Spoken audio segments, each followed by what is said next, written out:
Hi, I'm Jake Behrens, Apple's UI Frameworks Evangelist. Getting your application architecture right is crucial to creating a great iOS app. Today, you're going to learn how to take advantage of view controller containment on iOS to make the most of your code and to make it easier to extend your app's functionality later on. You're also going to learn how to use the Appearance API to create a custom look and feel for your app quickly and easily. Finally, you're going to learn some tips and tricks to help you prepare for extending your app for international markets later on, without having to redo a lot of the code that you've already done. So let's get started. When you have a new idea for an application, you want to cement that idea as quickly as possible. Typically, you start off with something that looks a lot like this. You start off with a paper prototype, or maybe just a scribble on a napkin. Then after some time, you work with a graphic designer, or maybe you do some graphic design yourself, and you create a mock-up that starts looking like a full application. Now you just need to actually build the application. But how are you going to do this effectively? What does your application's architecture look like? How do you ensure that pieces of this application are reusable later on?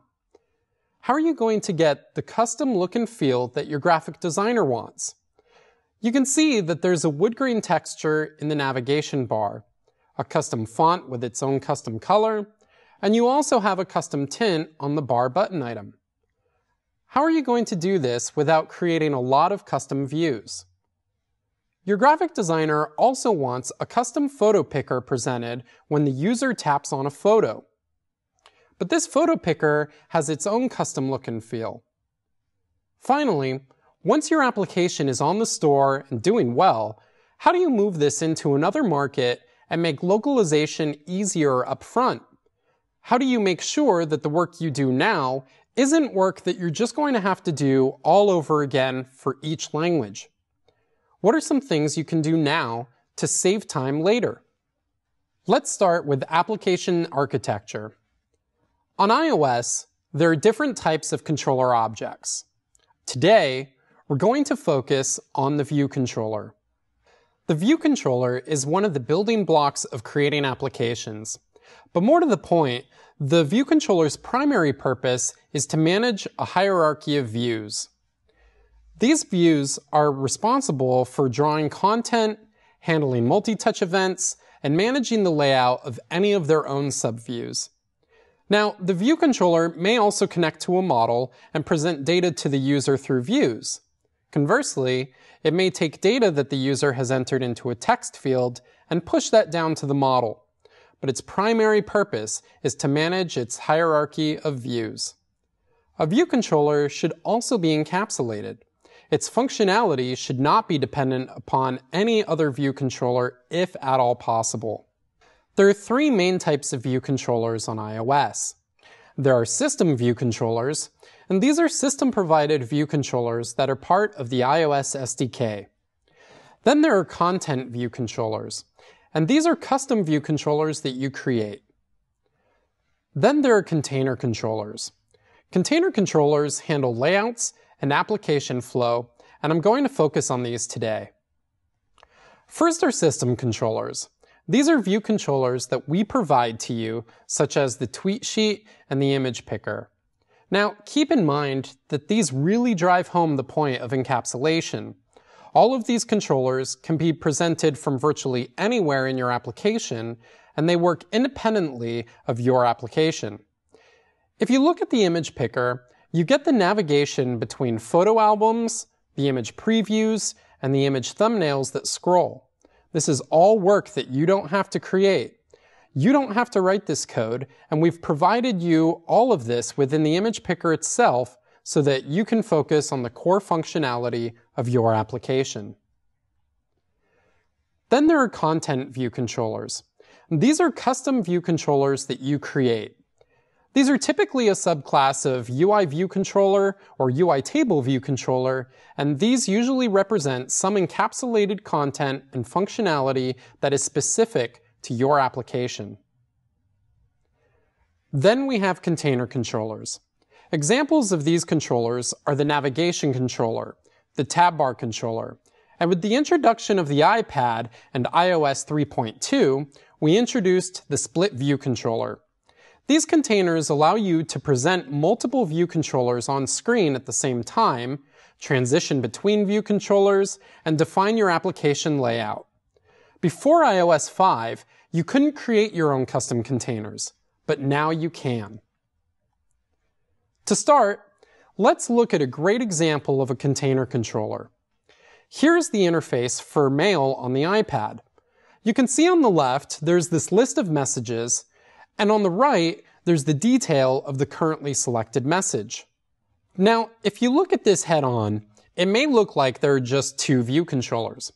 But if we break this apart, we start to see that there's a lot more going on. So let's walk through how this interface breaks down.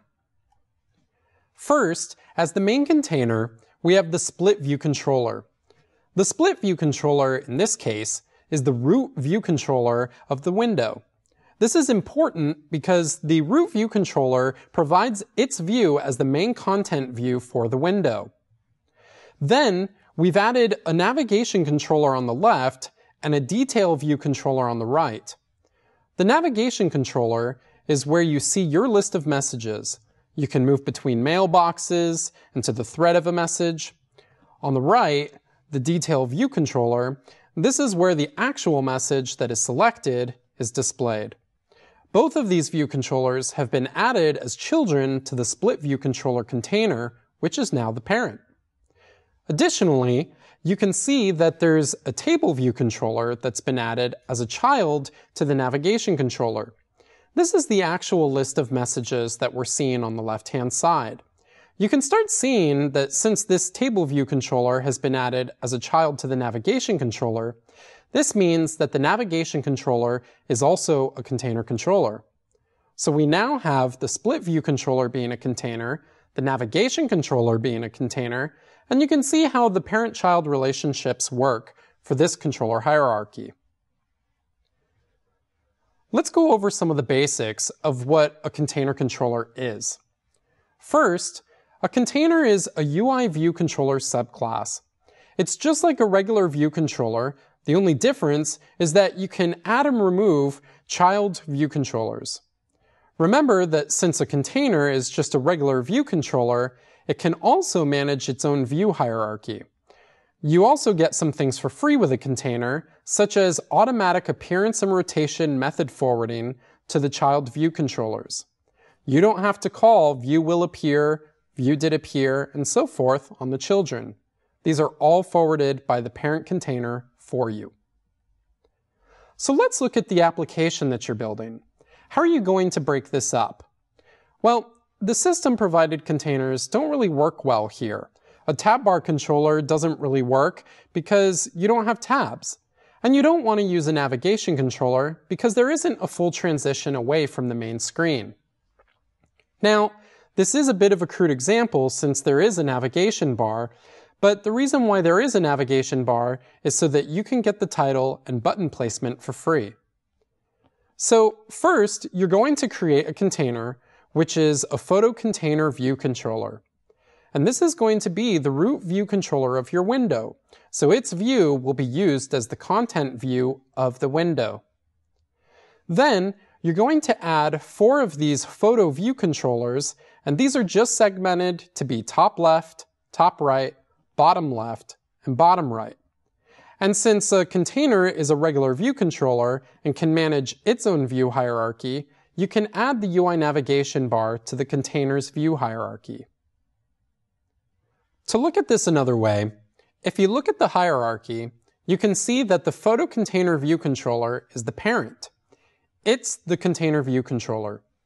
Then, added as children to the container, are each of these 4 photo view controller content view controllers. If you get into a situation where each of these children are needing to know information about each other, you probably want to look at your architecture again because something has gone wrong. Each of these should be encapsulated pieces of functionality, as I mentioned earlier. Additionally, you'll notice that the arrow is pointing down from the parent to the children. The parent sends messages down to the child view controllers. However, usually the children don't talk back to the parent. If you find that you need two-way communication, this is a great opportunity to use properties and delegates. Okay, so you've opened up Xcode and you've made the photo container view controller, and that's set as the Windows root view controller. Then you added in the navigation bar, set its title, and added the bar button item on the right. Now you have something that looks like the start of an application. You just need to add the child view controllers. So how are you going to do that? Well, you need to do a little bit of setup in your container. First, you're going to declare a property for each of the child content view controllers. This is so that you can know if one of the view controllers has been set or not. Then, you're going to implement a custom setter method for each of these properties. This is where you're going to add the child content view controllers. So let's take a look at what this code looks like in the container. Here, you see the container's view.didLoad method. The first thing you need to do is instantiate one of the photo view controllers. Once you have that created, you're going to set that new instance of a photo view controller to be the top left view controller. And since the photo view controller is just a simple view controller with a UI image view, you want to create a property for the image view's image so that you can set the image of the image view to be whatever you want later. Now, you would write this code 4 more times, 1 time for each of these segments.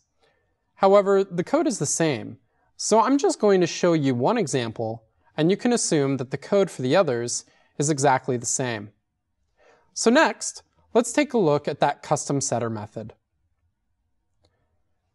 The first thing you want to do is check to see if the view controller that has been passed in is the same as the current top left view controller. If it is the same, you don't want to do anything. You just want to move on. But if they're different, then you're going to set the top left view controller to be this newly passed in view controller. And once you do that, you're going to call add child view controller. You're going to add the new top left view controller as a child to the container. This creates the controller hierarchy and the parent-child relationship. The next thing you want to do is set the frame of the photo controller's view to be where you want it to display on screen. Then finally, you need to call add subview on the container's view and add the view of the top left view controller so that the photo view controller's view is now added to the container's view hierarchy. Note that add child view controller should only be called by your subclass because it is a protected method. If it's not being called on self, then there's something wrong with your architecture.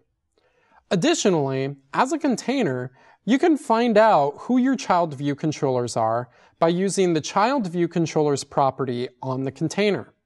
This gives you an NS array of view controllers that are child view controllers of the container. You can also do the opposite by accessing the parent view controller property on a child view controller. So now, you've added the first child view controller, and you can see that your application is starting to look complete. You just need to write the custom setter method for the other child view controllers and do it 3 more times. Now, if you stopped here with your code, what happens if you want to remove one of these photo view controllers? What if you want to swap it out with a different view controller? How are you going to do that? Well, let's take another look at the custom setter method. You're still checking to see if the view controller that's passed in is already the view controller set for that segment.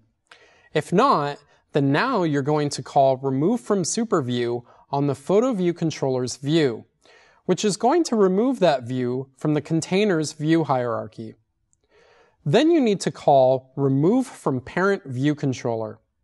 You're going to call this on the top left view controller, so you're removing that view controller from the controller hierarchy. Once this is done, you're going to set the newly passed in view controller to be the top left view controller. And again, you're going to call add child view controller, passing in the top left view controller. Then you're going to set the photo view controller's views frame to be where you want it to show up on screen. And then finally, you're going to add the photo view controller's view to the container's view hierarchy. So you've added it to both the controller hierarchy and the view hierarchy. Adding and removing the child to and from both hierarchies is extremely important. If you don't do both, you can wind up in a bad state. So here's the container and its view hierarchy, and a child and its view hierarchy. Now, if all you did was call add subview, you can see that there's an issue. Now you have two view controllers pointing to the same view, the child controller's view. This is an issue because appearance and rotation methods may now be called multiple times on that child's view. This can be hard to debug sometimes because you can see the content on screen, but the controller hierarchy isn't correct. So you want to make sure that you're doing both steps of this process.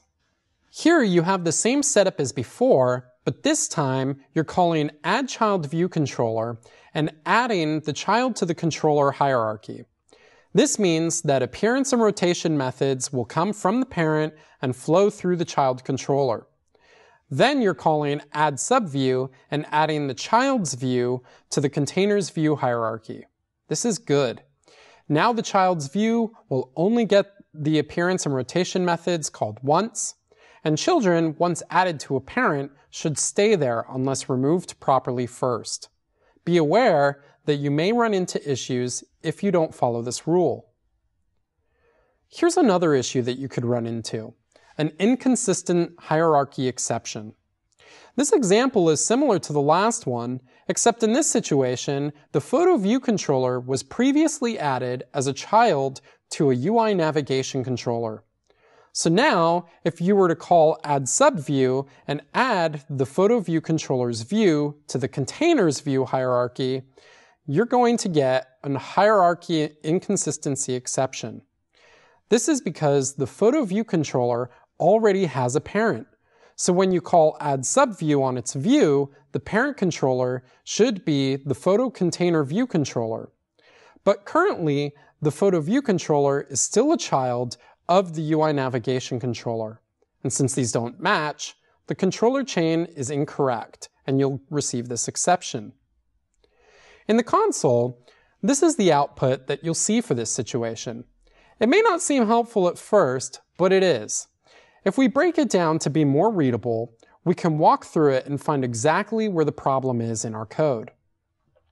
If we follow through it, it's saying that the child view controller, in this case the photo view controller, should have a parent view controller that is a photo container view controller. However, in this case, its actual parent is currently set to be a UI navigation controller. This means that somewhere in our code, we've called add child view controller, passing in a photo view controller, and we've called it on the UI navigation controller. So you can look through your code and find out where the issue is and correct it. So now your architecture is set up correctly and your application is looking great. But your graphic designer has reminded you that you need to create the custom photo picker for when a user taps on a photo. How are you going to do this? You used to have to do this modally, but on iOS 5, we've made it so that you don't have to. First, you need to do some setup in the photo view controller. You're going to add a tap gesture recognizer to each of the photo view controller's views. This makes it so that when a user taps on a photo, you can fire a method. Naturally, next you need to write a method that presents the photo picker controller. So let's take a look at that method. In the photo view controller, you've created a method called showPhotoPicker. First, you need to instantiate the photo picker controller. Then you're going to call presentViewController animated completion. If you've used this API before, you may notice that it has changed. We've removed the modal part from the name because you no longer have to present view controllers modally. We've also added a completion handler where you can use a block to execute some code once the view controller has been presented. Again, if you stop there and tap a photo, it comes up full screen. Why is that? Well, you need to do some additional setup to get the effect you want. Let's look at the Show Photo Picker method again. You need to set Defines Presentation Context to Yes on the Photo View Controller. This makes the Photo View Controller the current presentation context for the application. When the View Controller was presented modally, that was because, by default, the Windows root View Controller is the current presentation context. Now, we've specifically defined it to be our Photo View Controller.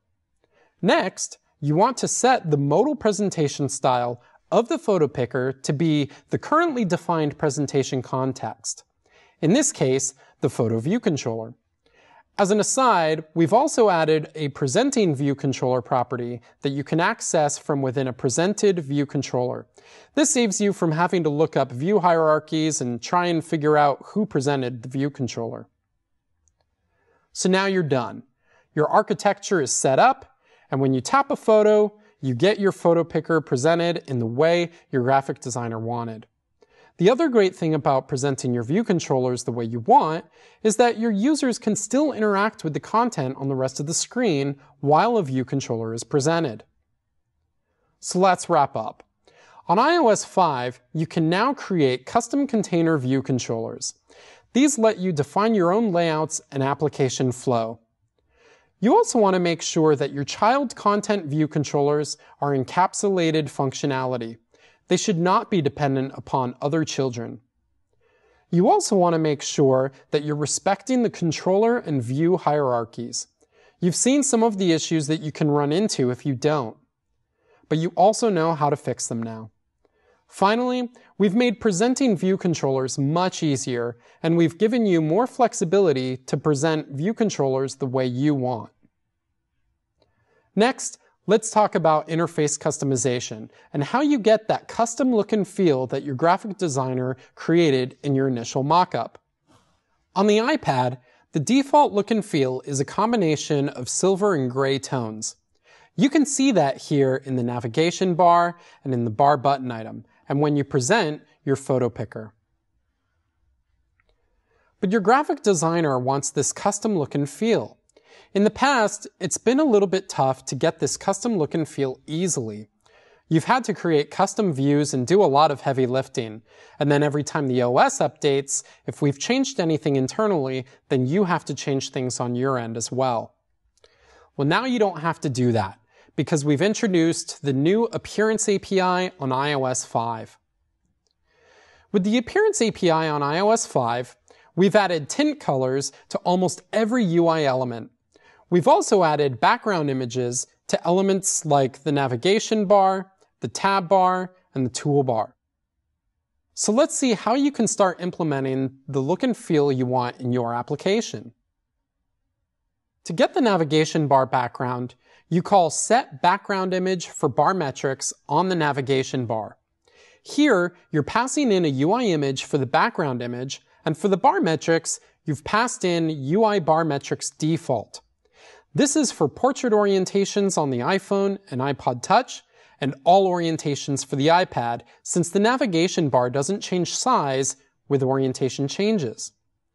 We've also added UI bar metrics landscape phone, so that you can use this for landscape orientations on the iPhone and iPod Touch. So now that you've set the background image for that specific navigation bar, well, you don't want to have to do this every time you have a navigation bar in your application. You just want to apply it to all of them. So how can you do that? On iOS 5, we've not only added the Appearance API, but we've added an Appearance proxy. And this is a way for you to set these properties, such as the background image, on your navigation bar throughout your entire application. You call the Appearance method on the UI navigation bar class, and then set the background image for the specific bar metrics that you want. This will now apply the appearance to all navigation bars within your application. So this is great. Now that you have that wood grain background, you just need to change the font for the title and the tint color for the bar button item. Let's look at how to do those. To set the title to a different font, you're going to use the same appearance method on your UI navigation bar, so it applies to all your navigation bars. And you'll use another method, which is setTitleTextAttributes. This takes a dictionary of text attributes, and you can change things such as the font, the text color, the text shadow color, and the shadow offset. On iOS 5, we have 58 built-in fonts, so you can have a lot of variety. Then, for the bar button item, you're going to call setTintColor, again, using the appearance method on the UI bar button item class, so that this applies to all the bar button items in your application. And this tint color has been set to something that's going to mesh well with the navigation bar's background. Great. So now you have the navigation bar looking the way you want. You have the custom font with the color that you want, and you've set the tint color to be what you want. But if you tap on the photo, you see that the navigation bar for the photo picker looks identical to the main navigation bar in the application. Your graphic designer reminds you that you need to have this beautiful brown tint color instead. So how can you narrowly define rules so that you can get this look and feel for the photo picker? Let's start by looking at the UI appearance header. UI appearance is a protocol that some of our classes adhere to. Here you can see the appearance method that you've already been using. But we've also added appearance when contained in. This takes a null-terminated list of classes so that you can more narrowly define how the appearance is set up. You can create containment rules for your appearances. Let's look at how to use this. You call appearance when contained in on the UI navigation bar class, and you pass in the photo picker view controller class. This means that when you have a navigation bar that is contained within a photo picker view controller, you're going to set its tint color to be brown. Additionally, you do the same for the UI bar button item class. You call appearance when contained in, passing in the photo picker view controller class, so that when you have a bar button item that is contained within a photo picker view controller, you're going to set its tint color to be brown also. For the title text, you're going to do exactly the same thing. You're going to set up an NS dictionary of text attributes where you alter the font, maybe you change the color, and then you call appearance when contained in on the UI navigation bar class, passing in the photo picker view controller class, and you set the text attributes to be the new dictionary that you've defined. Now, when you have a navigation bar in a photo picker, its text attributes are these values. So now if you tap on a photo, you can see that the tint color is what you want, and the font is what you want, but the background image is still showing over the tint color. Why is that?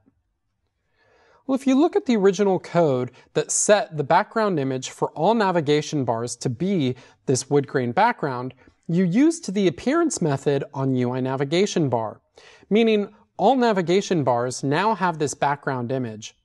But when a navigation bar has a background and a tint color, the background image wins. So in this case, you need to use appearance when contained in, passing in the photo picker view controller class, and set that background image to nil for the UI navigation bar class. This allows the beautiful tint color to show through. So now when you tap on the photo, you get the photo picker, and it looks exactly the way your graphic designer wants. Great. Now let's look at some of the implementation details of the appearance proxy and API. Just before layout subviews is called, we evaluate these containment rules that you've set up for your application.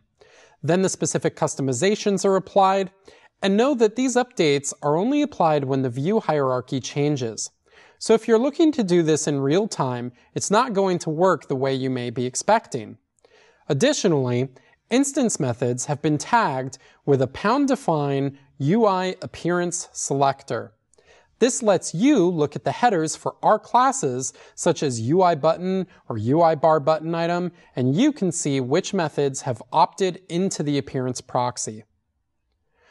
We also leave your custom appearances alone. If you've applied a specific customization to a single instance of, say, a UI button, we won't overwrite your specific customization. When we evaluate containment rules, We will see your specific customization to a single instance of an object, and we won't apply appearances to that instance. So you can see, we've made extensive additions to UIKit.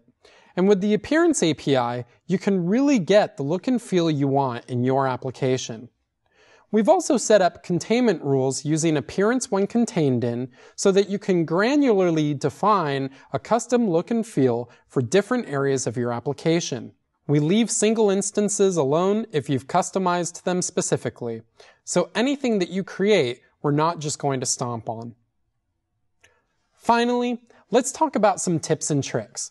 Some things you can do now in your application and development to ensure that you don't have to do a lot of work over again later on. One of the things that we've added in iOS 5 is image stretching and tiling. We did this for performance gains when using images that you need to resize. You can create an image that's resizable and set insets so that the image stretches or tiles appropriately and still looks the way it should.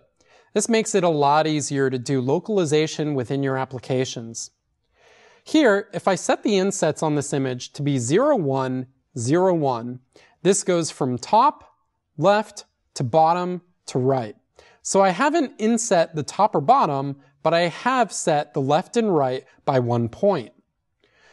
You can see in this image that I have rounded corners that I still want to look rounded, but I want the rest of the image to resize appropriately, and this ensures that the middle section is resized and stretched. You can also do this with a larger image, and that middle section will be tiled across. So if you have an image with a pattern in the middle, you can resize that, and we will tile the center of the image and do the right thing to make sure it looks correct. You can also do this as a 9-part image by setting the insets to be a value all around the image. Here, my insets are 1, 1, 1, 1, meaning that the center of this image is going to be stretched and tiled appropriately so that it looks correct if I change the height and width. We've also done this to animated images on iOS. You can take an image that you've created, use a file name with a number at the end of it, and we will iterate through those files, and you can set the duration and the insets so that you can resize the image and it'll still animate. Another area where you can benefit from image stretching and tiling is in your application bundle size. You may find the size increasing over time if you've made your application universal and have support for a few languages. You may be reaching the cellular download size limit, but with stretching and tiling of images, you can better reuse your assets within your application to make sure that you don't have more images than needed for subtle size changes. Next, let's talk about the keyboard on the iPad. The keyboard has traditionally been docked at the bottom of the screen, but with iOS 5, we've added the ability for users to undock and split the keyboard. This means that your content needs to move and reflow according to where the keyboard is. You want to ensure that specific UI elements are not obstructed by the keyboard. No matter where the keyboard is, the user should still be able to interact with your application. We've added some keyboard notifications to UI window, and this is in the form of keyboard will change frame and keyboard did change frame.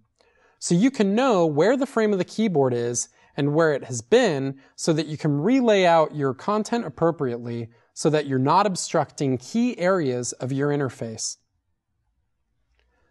Something else I've seen, though not exclusive to iOS 5, is anchoring views to the top of the keyboard. If you have a view anchored to the top of the keyboard, you want to be sure that you're doing this correctly. I've seen where the view's frame is hard-coded to specific values, and this can hurt you later on if we change the size of the keyboard. In this example, we see that iMessage is doing the right thing. Maybe your user is using the Japanese keyboard, which has an autocorrection bar across the top of the keyboard.